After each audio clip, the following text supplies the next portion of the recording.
Assalamualaikum warahmatullahi wabarakatuh. Bismillahirrahmanirrahim. Alhamdulillahi rabbil alamin.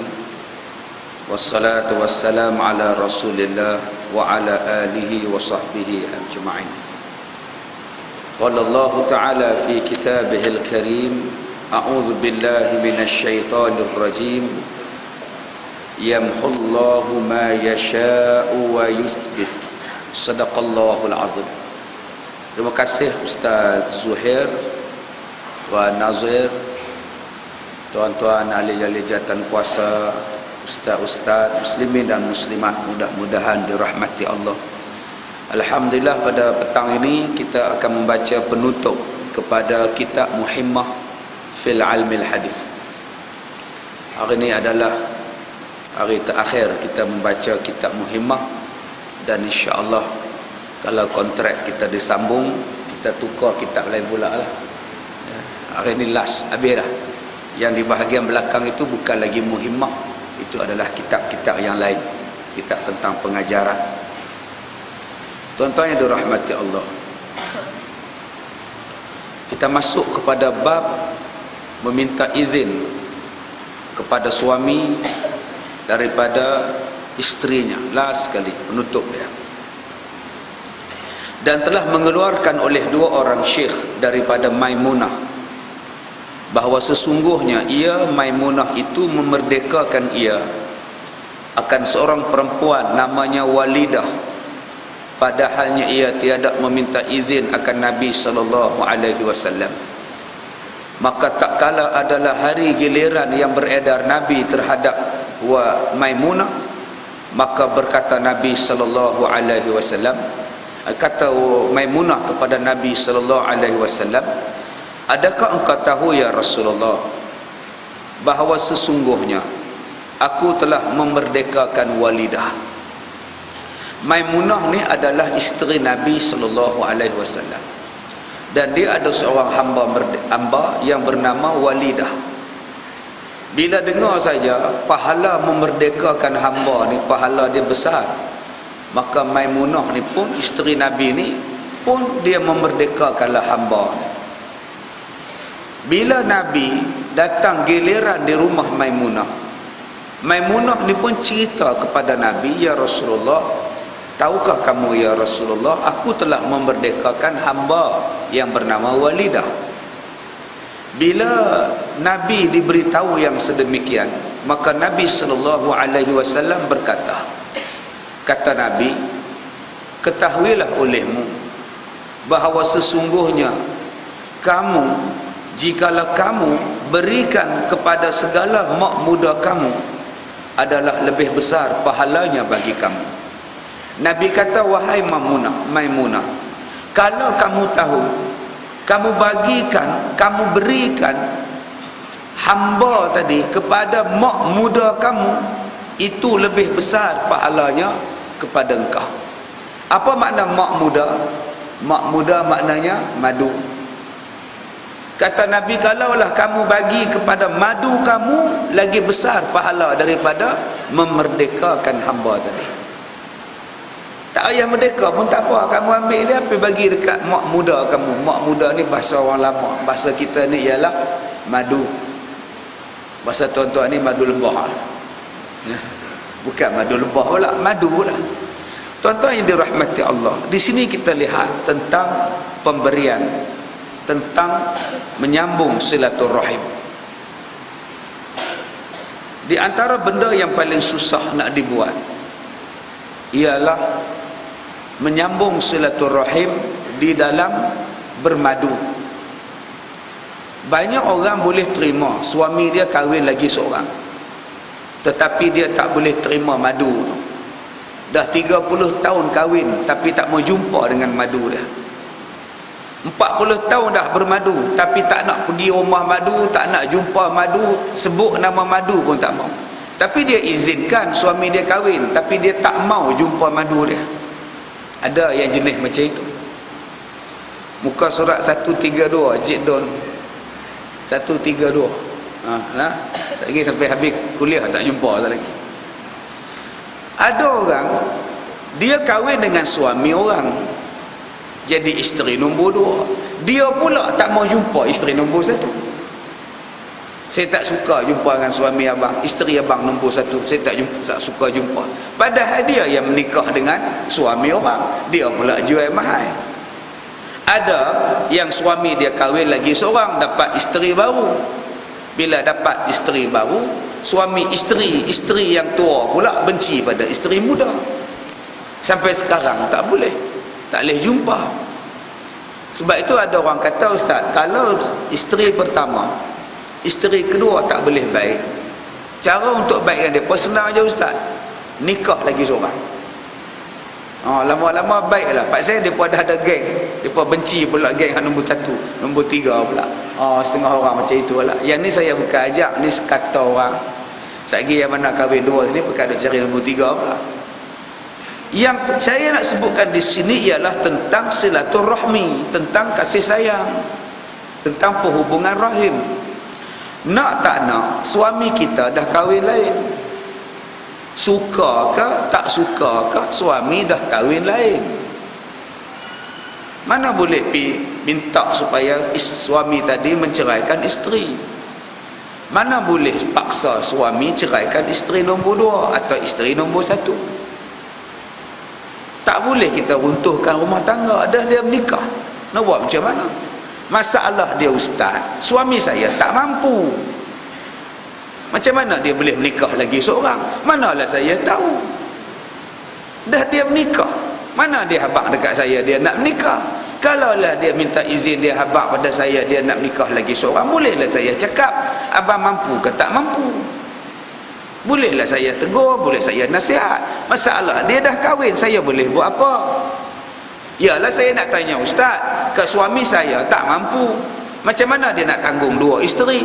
Saya kata, mungkin isteri nombor 1, nombor 2 akan tanggung dia. Mana kita tahu? Mungkin isteri nombor 2 kata, tak apa, you kahwin dengan I, segala perbelanjaan you I tanggung. Mana kita nak tahu?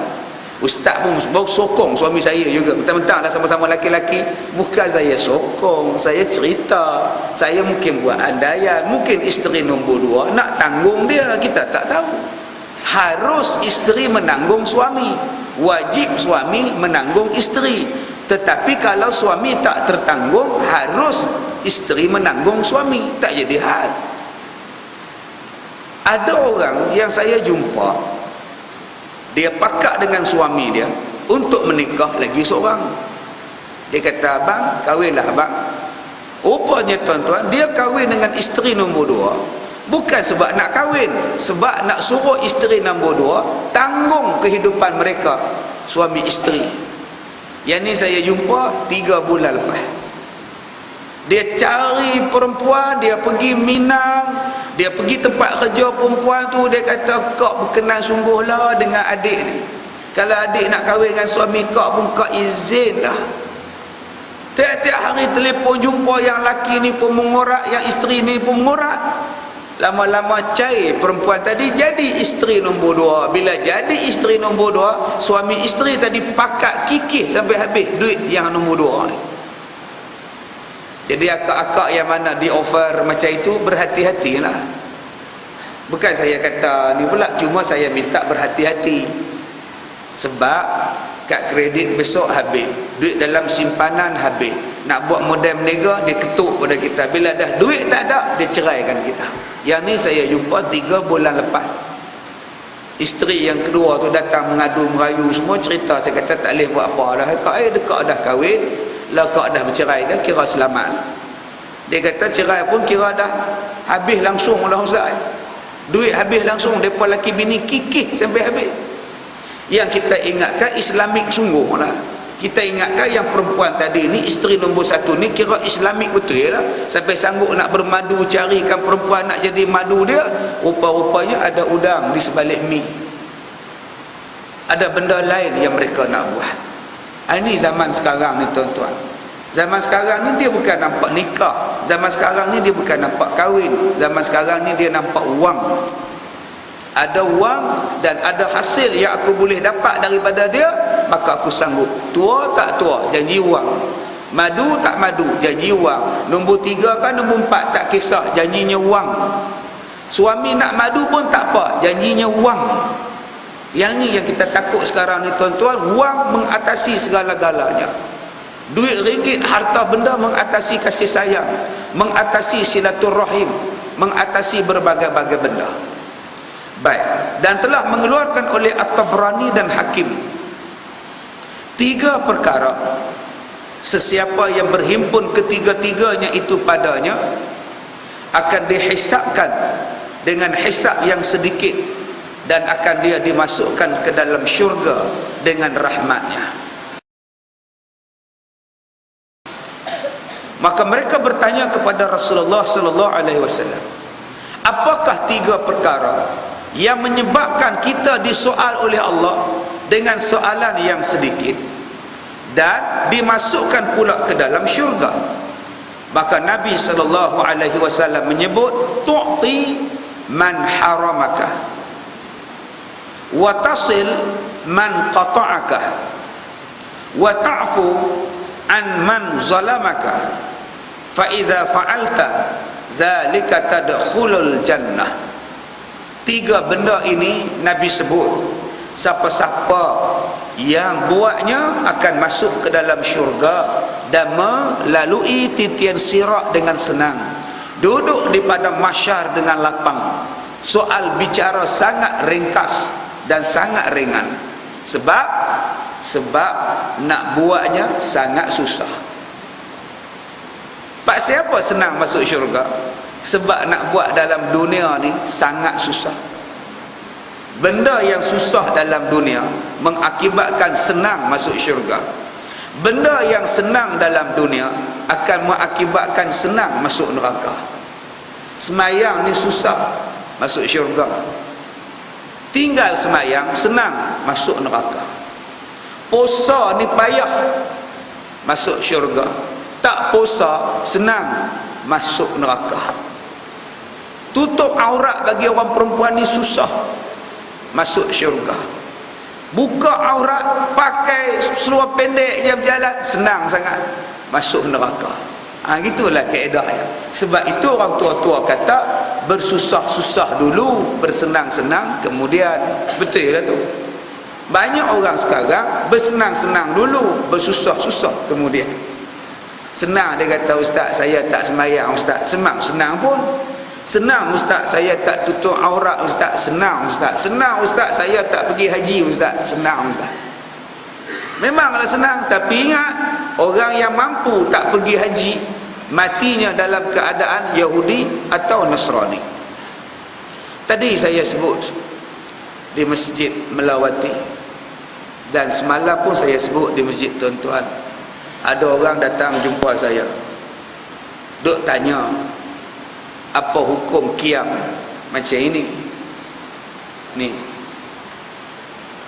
Dia kata, Ustaz, Nabi Muhammad bila qiyam dalam semayang, tangannya macam ini, letak di atas dada. Yang kita hari ni, pak siapa tangan di atas pusat, atas perut? Mana ada Nabi buat? Saya kata, kelakuan qiyam Nabi banyak jenis. Sekejap Nabi tak di atas, sekejap Nabi tak di bawah. Buka huraian tentang qiyam. Di antara kitab yang menerangkan cara Nabi qiyam ialah Bahrul Mazi jilid 2, bab cara qiyam Rasulullah. Ada masanya Nabi qiyam di atas pusat, ada masanya Nabi sengit sikit, ada masanya Nabi letak di atas dada. Semuanya itu adalah kelakuan-kelakuan qiyam Rasulullah. Yang ini pun betul, yang ini pun betul. Yang tak betulnya, qiyamnya cekak pinggang. Yang tu Nabi larang dalam satu hadis, jangan qiyam dalam keadaan cekak pinggang. Alhamdulillahirabbil alamin. Nak marah siapa ni? Nak marah Tuhan. Cekak pinggang ni lambang orang sombong. Cekak pinggang ni lambang orang besar diri.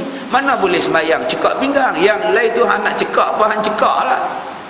Nak tak di sini ke, tak di sini ke, hang pergi ke negara lain, ada setengahnya tangan langsung tak letak, dia lepas ke bawah terus. Dia kata, Ustaz, saya nak ikut juga itu. Yang lain tu saya dah belajar dengan satu ustaz. Dia kata tu bid'ah, letak tangan di atas ni bid'ah, kata dia. Saya kata macam ni lah abang. Abang panggil ustaz tu main jumpa saya di sekolah. Abang buat main kitab abang, kita tunjuk kitab kita. Janganlah kata salah, saya kata. Yang ni pun betul. Yang abang letak di dada pun betul. Yang abang letak di pusat perut ni pun betul. Dia kata tak, hak letak di perut tu salah. Yang letak ni betul. Saya tanya dekat dia, abang umur berapa? Saya umur 68. Pergi haji belum? Belum pergi haji. Yang tu tak betul, Nabi kata. Yang tu confirm tak betul. Tangan tak di atas pun betul, tangan tak di bawah pun betul, sah sembahyang. Abang tak pergi haji tak betul. Saya nak pergi haji macam mana ustaz? Saya tak mampu. Abang ada rumah sewa berapa? Ada 5 rumah sewa. Abang tahu tak? Dalam kitab sebut, Nabi kata, kalau kamu ada kitab di rumah kamu, kitab ini nama dia kitab muhimmah. Di dalam kitab rumah kita ni ada dua kitab muhimmah. Kalau ada 2 kitab muhimmah, dalam kitab sebut apa-apa? Jual satu kitab, simpan satu kitab. Kitab yang dijual tu dikumpul untuk buat tambang pergi haji, wajib jual kitab. Sampai tahap macam itu wajibnya pergi haji. Macam mana abang boleh beli pinggan mangkuk tapi abang tak boleh simpan duit nak pergi haji? Macam mana abang boleh buat rumah sewa berpuluh ribu nak buat rumah sewa tapi abang tak boleh haji? Jangan abang duk petikai orang kiam di pusat atau kiam di dada. Yang abang kena petikai sekarang, pasal apa abang tu tak pergi haji? Okey, saya tak mau cakap apa, abang pergi balik, saya nak balikkan ke bergaduh bulan puasa. Itu dia tuan-tuan. Kita duk nampak salah orang. Kiam tu tak betul, usolli tak betul, nawaitu tak betul, hang pergi haji pun tak lagi. Sedangkan hang mampu. Kalau hang buat rumah sewa 5 pintu hang boleh buat, takkan pergi haji tak boleh. Yang tu kena clear dulu. Kalau kata tak ada duit, hang jual satu rumah sewa tu pergi Mekah. Sampai tahap macam tu wajib pergi Mekah. Oh, duit dah habis pergi buat rumah baru, tak ada duit, jadi saya pun tak mau pergi haji lah. Mana boleh cakap macam itu? Antara buat rumah sewa dengan pergi haji, wajib haji dulu. Pasal abang dah ada rumah abang. Rumah sewa ni kemudian abang dapat duit pencen, abang pergi buat rumah sewa pula. Pasal apa tak pergi haji dulu? Yang ni yang saya katakan tuan-tuan. Kalau kita asyik cari salah orang, memang jumpa lah. Memang jumpa. Tapi kalau kita nilai pada diri kita balik, berlambak-lambak lagi kesalahan kita. Banyak lagi kesalahan kita yang kita tak nampak. Baik, Nabi kata 3 benda yang akan mengakibatkan kita senang kira bicara di hari kiamat. Yang pertama kata Nabi, tu'ti man haramaka. Kata Nabi yang pertama, berilah oleh kamu akan orang yang mengharamkan ia akan dikau. Kata Nabi, kamu sedekahlah pada orang yang tak pernah sedekah pada kamu. Kamu berilah makanan pada orang yang tak pernah jamu kamu makan. Kamu bagilah duit pada orang yang tak pernah bagi duit pada kamu. Kamu bagilah buah rambutan pada orang yang tak pernah bagi buah rambutan pada kamu. Kamu bagilah pakaian pada orang yang tak pernah bagi pakaian pada kamu. Kamu bagilah salam kepada orang yang tak pernah bagi salam pada kamu. Tu'ti man haramaka. Tuan-tuan boleh buat yang ini. Jiran sebelah rumah kita, buah rambutan dia, buah langsak, buah kedondong, buah naga, semuanya ada. Sebiji buah pun dia tak pernah bagi kat kita. Sampailah buah rambutan tu hitam atas pokok, sebutir buah rambutan pun dia tak bagi. Kita duk nyembang suami isteri, kita kata apalah nasib kita ni poh no. Tak tahu nak kata lah, jiran kita tu kedekut sungguh, sebiji pun tak bagi dekat kita. Tuan-tuan beli 4 kilo buah rambutan, 2 kilo tuan-tuan pergi bagi dekat jiran tu. Bila buah rambutan dia dah habis, tuan-tuan bagi 2 kilo. Assalamualaikum, nak bagi buah rambutan hadiah, boleh tak? Kalau tuan-tuan boleh buat, syurga tuan-tuan. Berapa ramai yang boleh buat? Abang, ni lauk banyak petang ni abang, nak hantar tak dekat orang sebelah? Tak payah. Depa pun tak pernah bagi kita, hang sibuk nak bagi. Kita pun beli beratok punya jauh tu nak pergi pasal Ramadan tu, parking punya jauh, hang sibuk-sibuk nak pergi kat depa. Depa ada kereta, depa ada duit, depa pergi belilah. Orang macam ni susah di hari kiamat.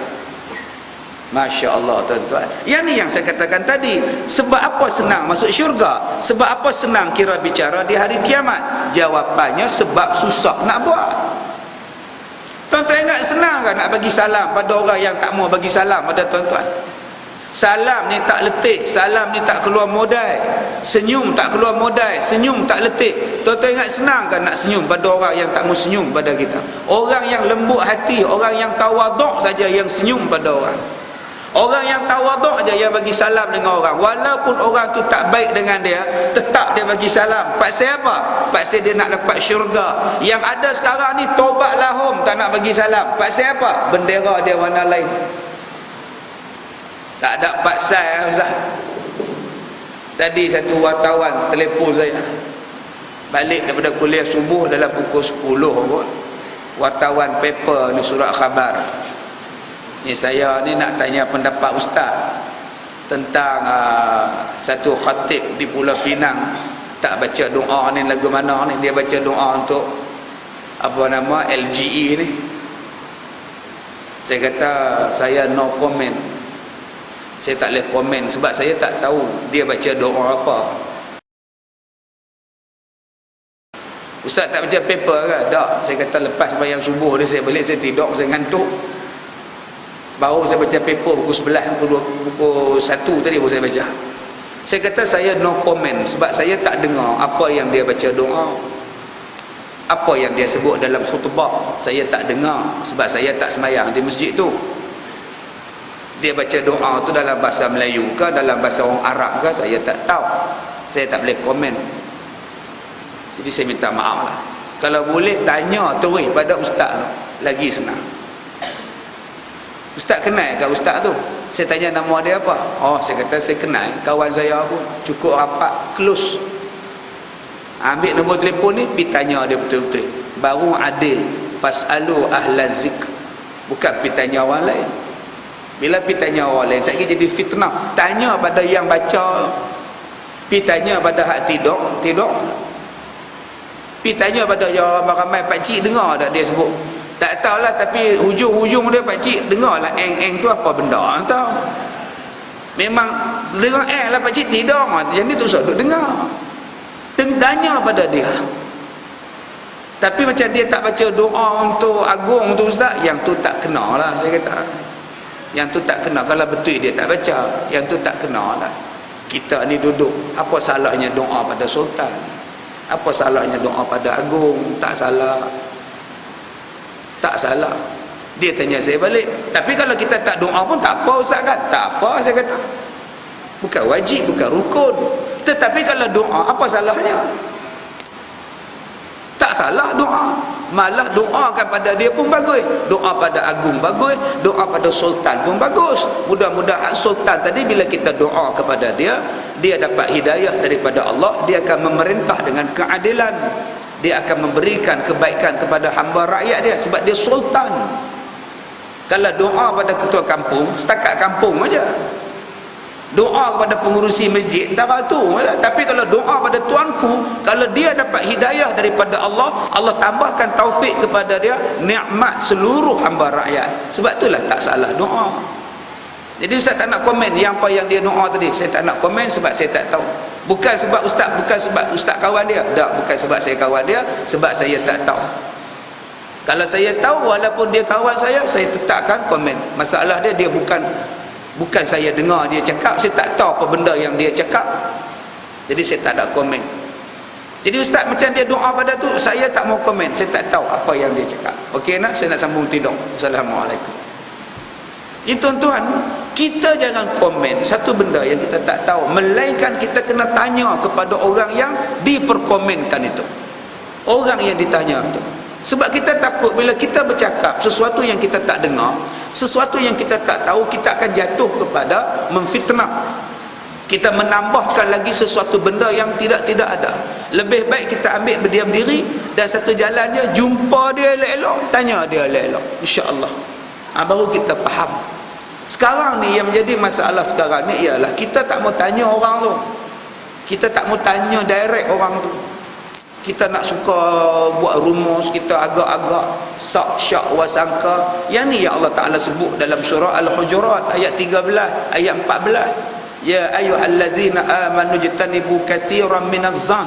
Wahai orang yang beriman, elakkanlah kamu daripada sangka-sangkaan. Allah pesan pada kita, wahai orang yang beriman, elakkanlah kamu daripada sangka-sangkaan. Banyak orang yang sangka bukan-bukan. Dia tak pernah tanya, dia kerja nak tibai.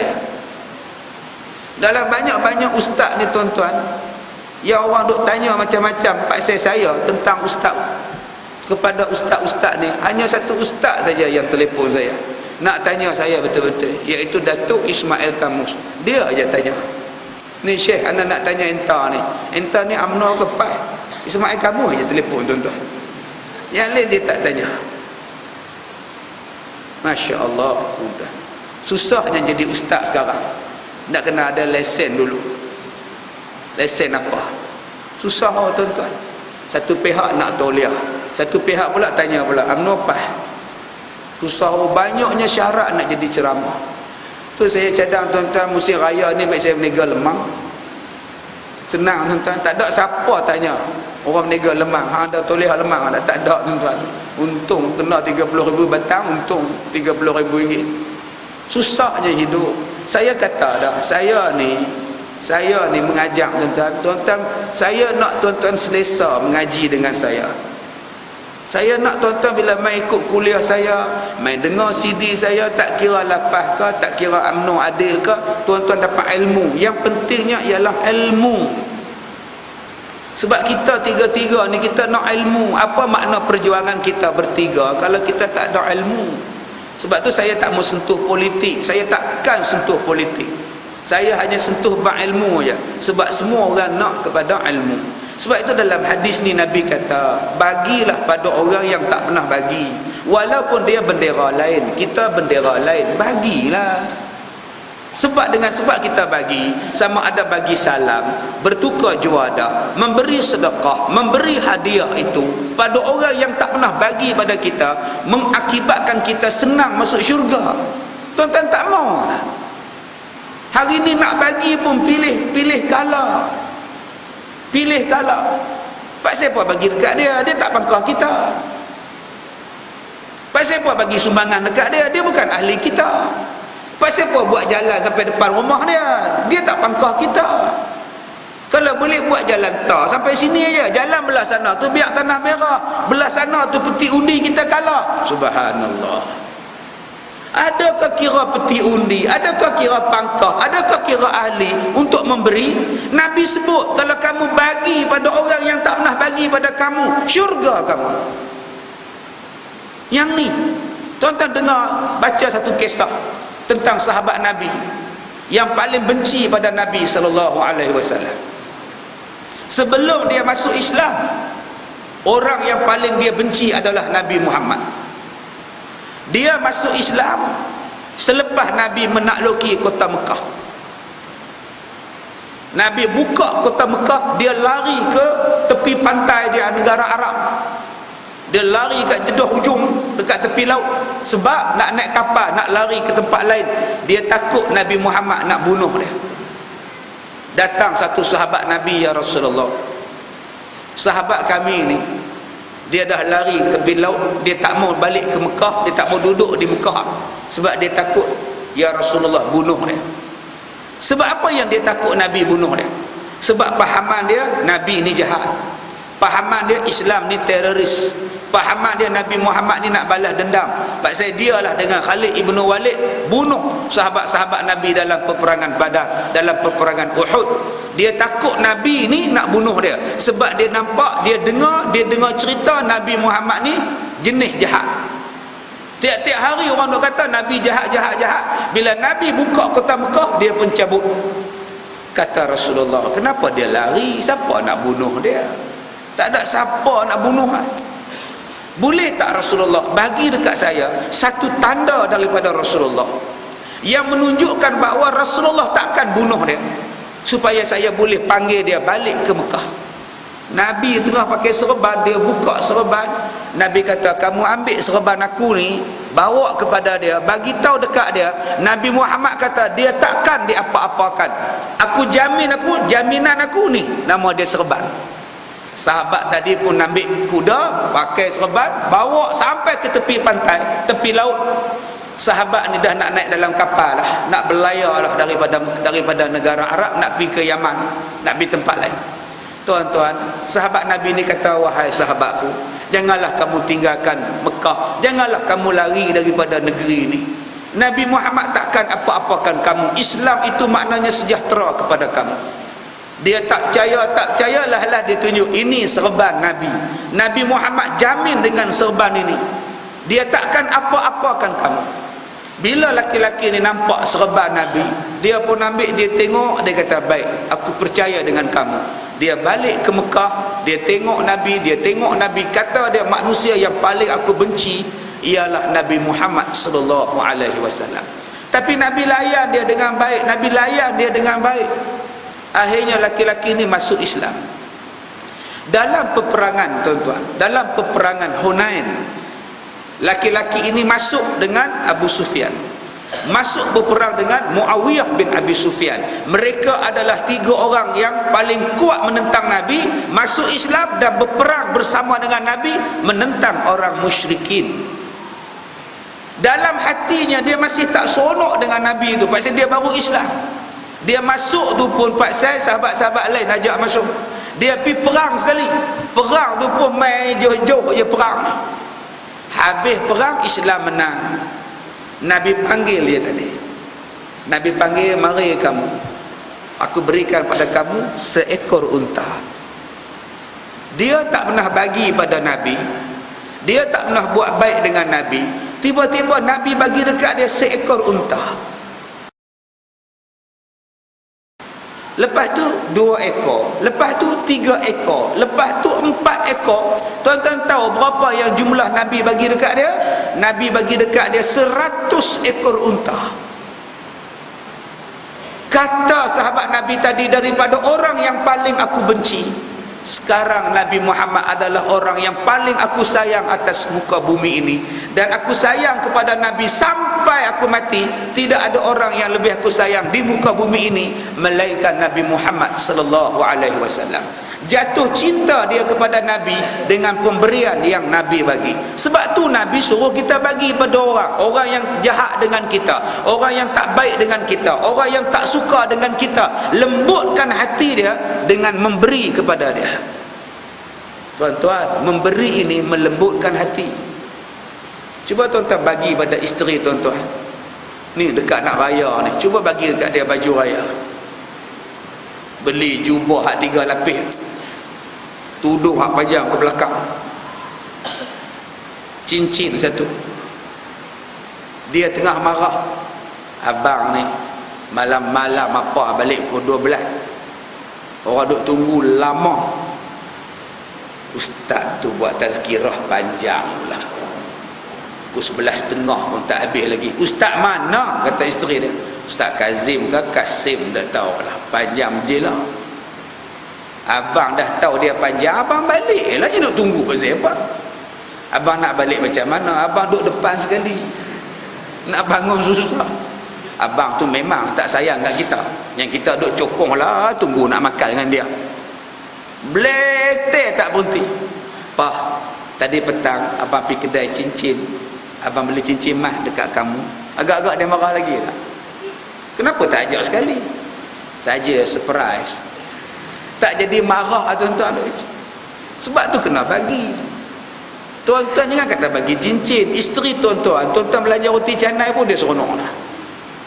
Ni belanja tak pernah apa benda pun tak pernah. Kita dah puasa 11 hari dah, tak pernah bawa isteri kita pergi buffet ke, pergilah buffet sekali. Terus ambil hak mahal lah, ambil hak murah sudah lah, RM29 9 kupang. Ya, petang ni ya jangan masak, abang nak belanja ya buffet. Ada halal tak bang? Ada ni, siji halal dia ada ni. Ni hak Jakim buat keluar ni, Jais buat keluar ni. Bawa lah. Suruh dia makan puas-puas yang abang kesian dekat ya. Tiap-tiap tahu masak sekali ni abang belanja. Masya Allah. Apa rasa isteri? Rasa besar hati dia, tuan-tuan. Rasa besar. Seronok juga buffet abang kan, macam-macam lauk ada. Nak lagi ya? Nak. Besok boleh abang? Boleh. Lusa? Tiap-tiap hari pun tak payah. Kopak lah dia aku. Kalau ya nak buffet, ada dekat masjid. Tiap-tiap hari ada. Free ya. Yang tu tak payah lah abang. Apa pula tu pun buffet juga lah. Lagi siap hidang lagi, tuan-tuan. Kenalah bawa tu, sebab Nabi suruh buat. Masalah dia ni kita berat.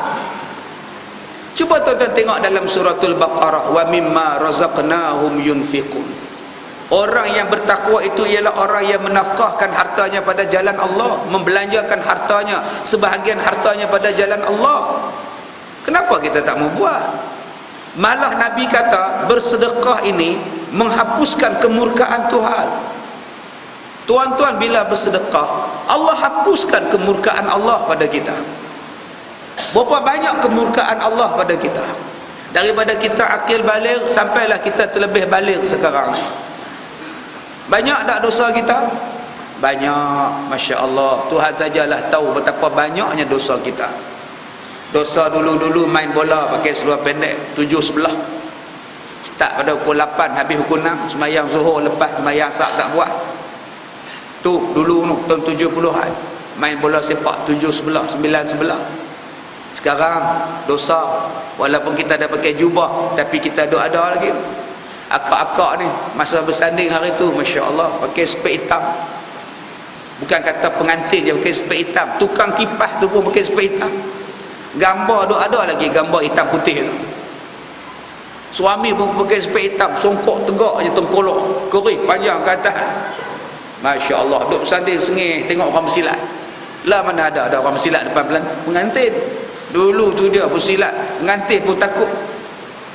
Rambut kita tu duk nampak dulu ni. Sekarang ni kita dah pakai tudung lah, tudung labuh dah. Tapi dosa hak dulu duk ada lagi. Salah satu cara nak menghapuskan dosa-dosa itu ialah sedekah, ialah memberi kepada orang yang tak pernah memberi kepada kamu. Itu nombor satu. Nombor dua, kata Nabi, watasil man qata'aka. Nombor dua, kata Nabi, menghubungkan oleh kamu orang yang memutuskan perhubungan. Apa makna watasil? Watasil maknanya ialah kamu sambung. Kamu sambung. Apa makna kamu sambung? Kamu sambung maknanya bila putus. Kabel ni putus, pam putus, kita kerat putus, kita sambung balik, itu nama dia menyambung. Selepas putus. Kalau dia tak putus, dia bukan dipanggil menyambung. Sekarang kita tidak menyambung silaturahim, kita mengeratkan silaturahim.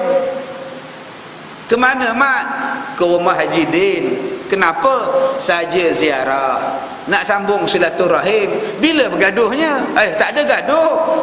Tadi kamu kata nak sambung silaturahim. Tak ada gaduh. Sajalah nak ziarah, nak sambung silaturahim. Itu bukan sambung, itu mengeratkan silaturahim.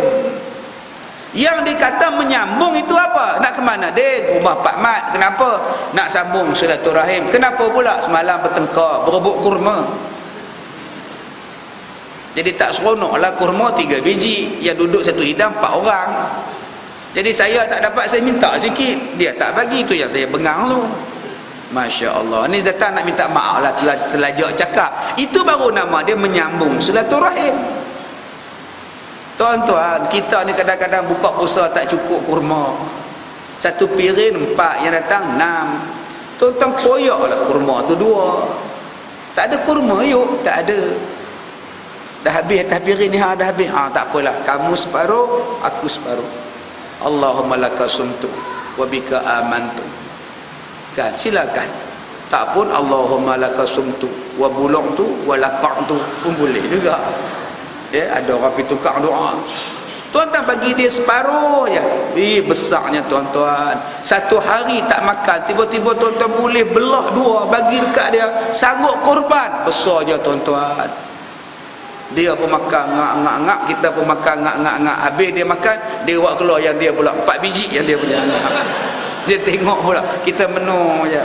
Saat lagi ada dapat menampak ni. Ada tuan-tuan jenis simpan dalam pukit pun ada. Dia makan orang habis dulu, lepas tu baru dia buat keluar dia punya. Ni jenis ni pula. Dah bagi tuan-tuan, Tok Sah kata apa lah. Kita dah bagi. Dia mai minta derma kat kita. Tuan-tuan, saya nak buat derma, nak buat masjid di Afghanistan. Kita tengok perkesian baju buruk, semua buruk. Kita pun bagi RM10, kawan ni 20, kawan ni 100, kawan ni 50.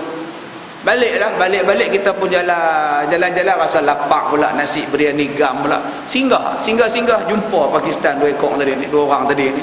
Bagus punya kambing sebesar-besar atas meja. Kita pun makan roti canai je, dia kambing. Oi, tadi tolonglah saya orang susah. Tengok kambing tuan-tuan.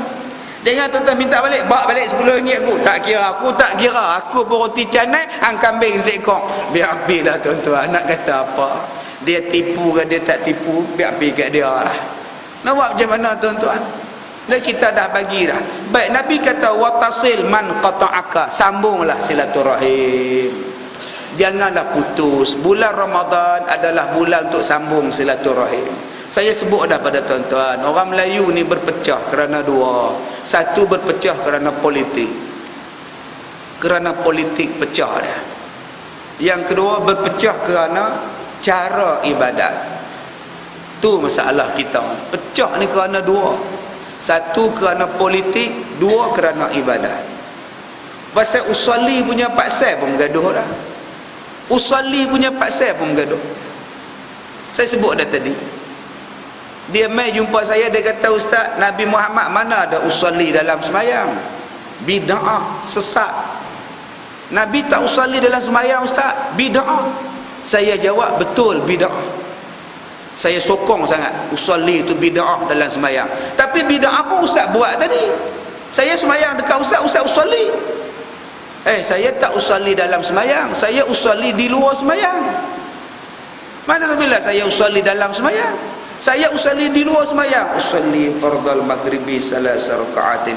Allahu akbar. Lepas tu saya tak usolli dah.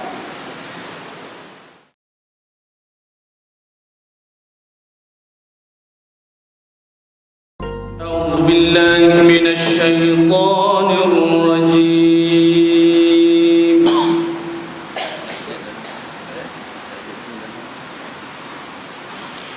بسم الله الرحمن الرحيم.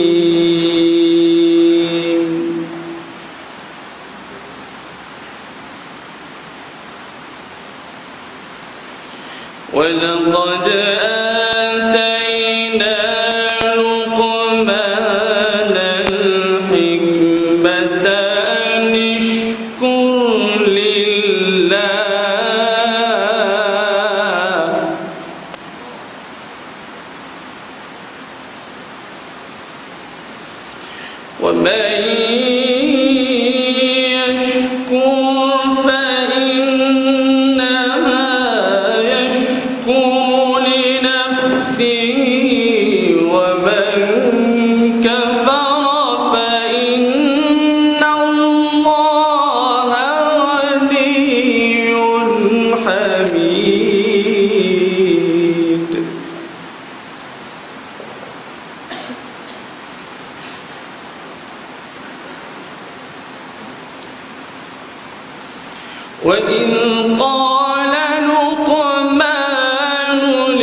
إن الشرك لظلم عظيم.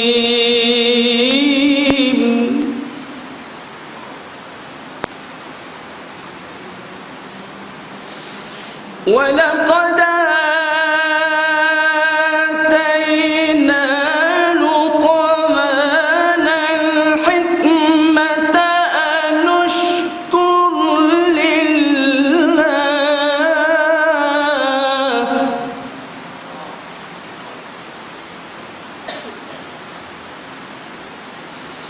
ومن يشكر فإنما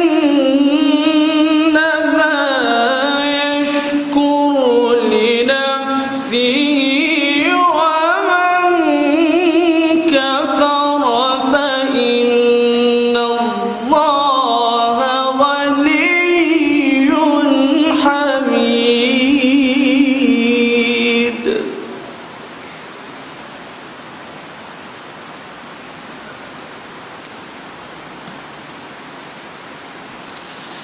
وإذ قال لقمان لابنه وهو يعظه يا بني لا تشرك بالله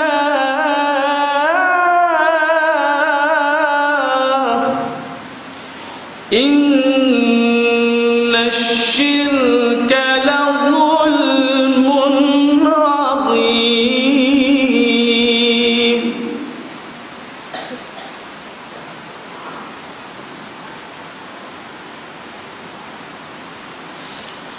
ووصينا الإنسان بوالديه حملته أمه وهنا على وهن وفصاله في عامين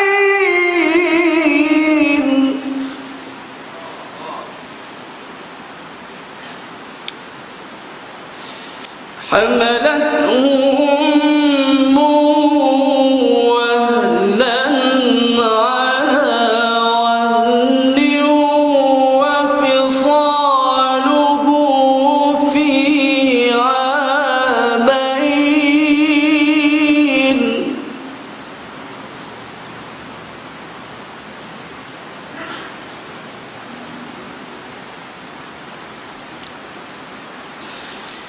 حملته أمه وهنا على وهن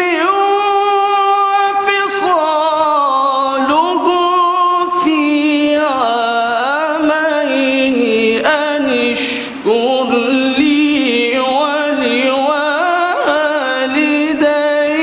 ولوالديك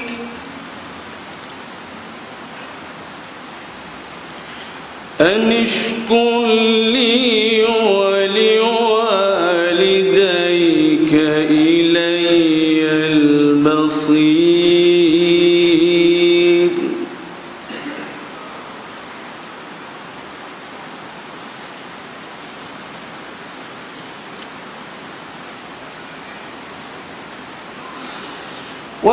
ووصينا الإنسان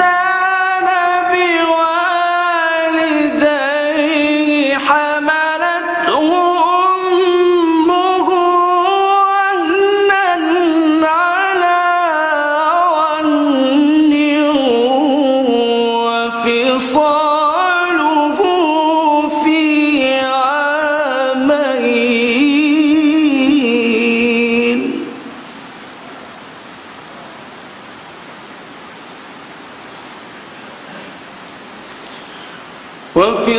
وفصاله في عامين أن اشكر لي ولوالديك إلي المصير.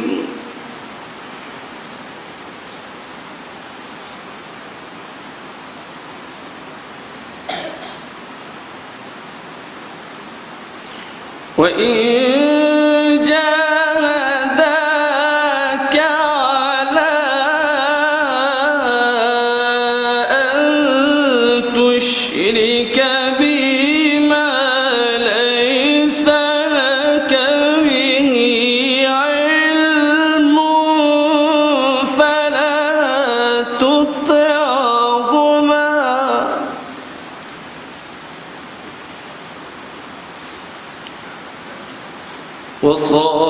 وصاحبهما في الدنيا معروفا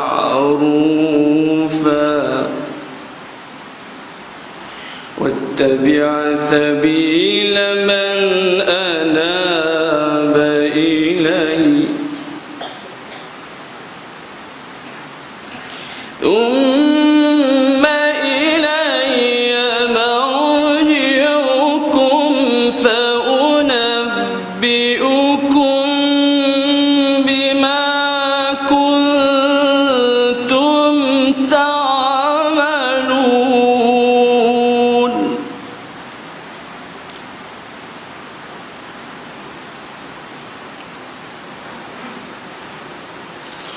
وإن جاهداك على أن تشرك بي ما ليس لك به علم فلا تطعهما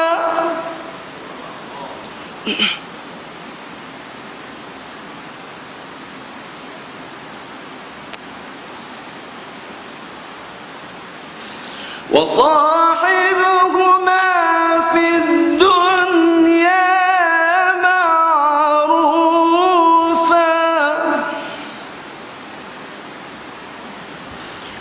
واتبع سبيل من أناب إلي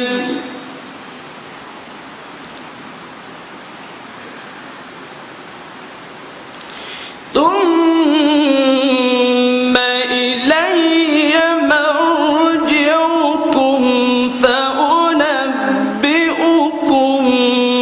بما كنتم تعملون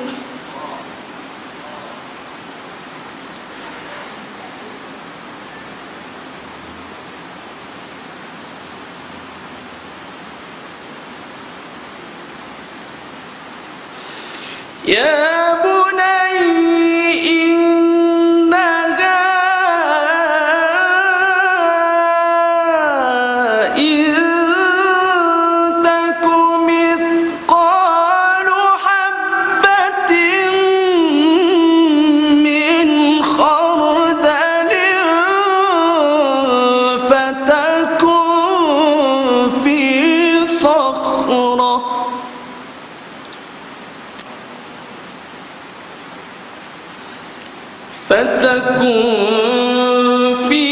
صخرة أو في السماوات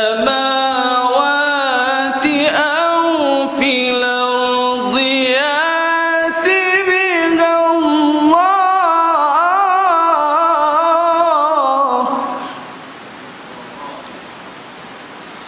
إن الله لطيف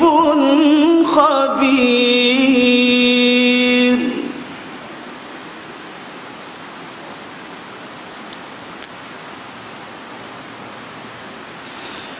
يا بني أقم الصلاة وأمر بالمعروف وانه عن المنكر واصبر على ما أصابك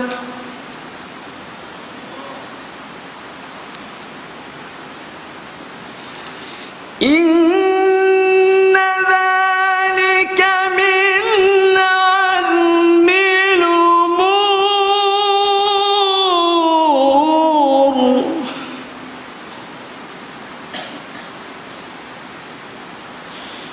إن ذلك من عزم الأمور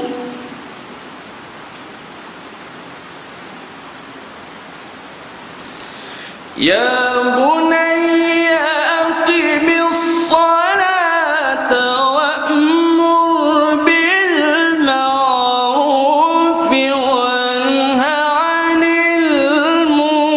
المنكر واصبر على ما أصابك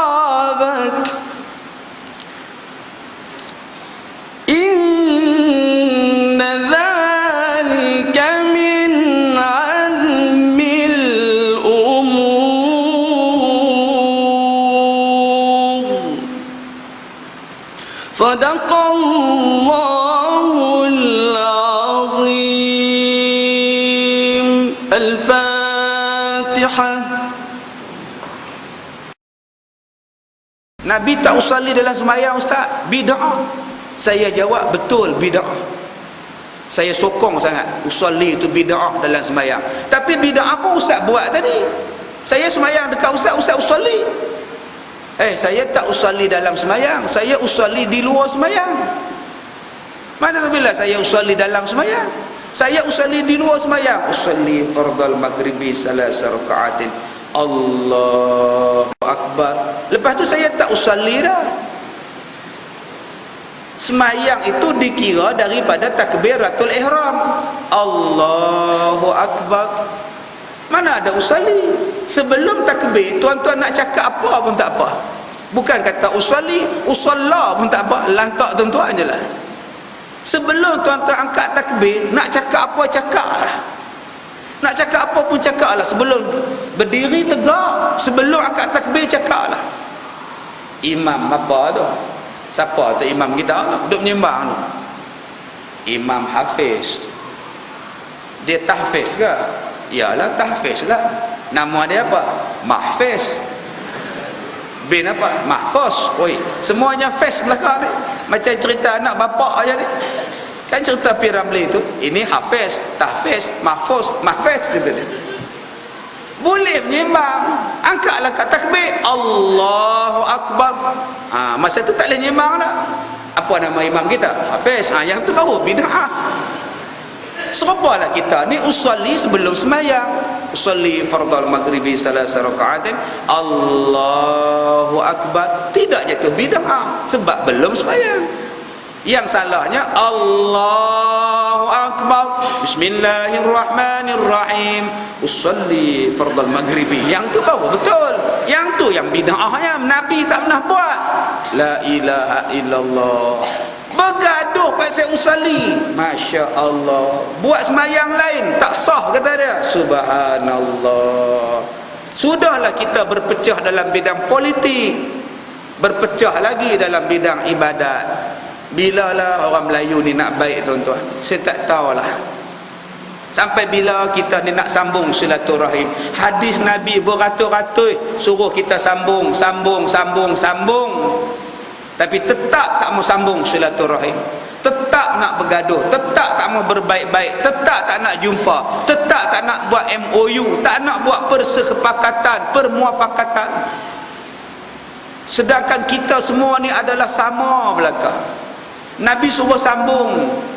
Tapi kalau tuan-tuan dah buat usaha nak menyambung, orang tak nak sambung, lepaslah tanggungjawab tuan-tuan. Kalau tuan-tuan nak senang di hari kiamat, tolonglah sambung silaturahim. Walaupun peringkat atasan tak nak sambung, lantaklah dia orang tuan-tuan. Orang atasan takkan boleh tolong kita di hari kiamat. Mana-mana pemimpin pun tak boleh tolong kita di hari kiamat. Kitalah yang menolong diri kita. Mereka di atas tak nak bersatu, lantak ke mereka. Kita di bawah ni sama-sama masjid, sama-sama anak karya, sama-sama ahli kampung, sama-sama penduduk taman. Tidak ada perpecahan, lantaklah mereka. Kenapa kita nak ikut benda yang tak betul? Perpecahan itu tak betul, pertelingkahan itu tak betul. Buat apa kita ikut? Kita ada ilmu kita, kita ada ikutan kita yang lebih besar daripada mereka. Ikutan kita ialah Nabi Muhammad sallallahu alaihi wasallam. Nabi menyuruh bersatu. Orang yang benci dengan Nabi pun Nabi hantar serban dia, panggil dia balik. Aku takkan bunuh dia. Subhanallah. Abu Sufyan yang sangat jahat dengan Nabi, bila datang ke rumah Nabi, Nabi bagi kusyen dekat dia, suruh duduk. Kusyen Nabi ni maknanya bekas duduk Nabi yang dibuat daripada sabut, dilapis dengan kulit. Itulah tempat duduk Nabi dalam rumah Nabi. Nabi bagi dekat dia, sedangkan dia belum Islam. Kalaulah dalam bukan Islam pun Nabi buat baik, kenapa kita sesama Islam tak nak sambung silaturahim? Sebab tu saya katakan tadi, kalau orang atas tak nak sambung, biarkan mereka. Tapi kita peringkat kampung, peringkat Masjid Ar-Ridwan, peringkat Masjid Lembah Keramat, peringkat kampung kita, peringkat mukim kita, kami di sini tidak ada perpecahan. Saya biru, saya hijau, saya biru muda, kami adalah sama Ustaz. Kami umat Islam, kami bersatu hati. Alhamdulillah. Mudah-mudahan tuan-tuan semua senang kira bicara di hari kiamat. Sebab tu saya katakan banyak kali dah, jangan ikut orang, kita ikut Nabi. Nabi kata macam ni, orang kata macam ni. Nabi didahulukan, Allah diutamakan. Nabi didahulukan, Allah diutamakan.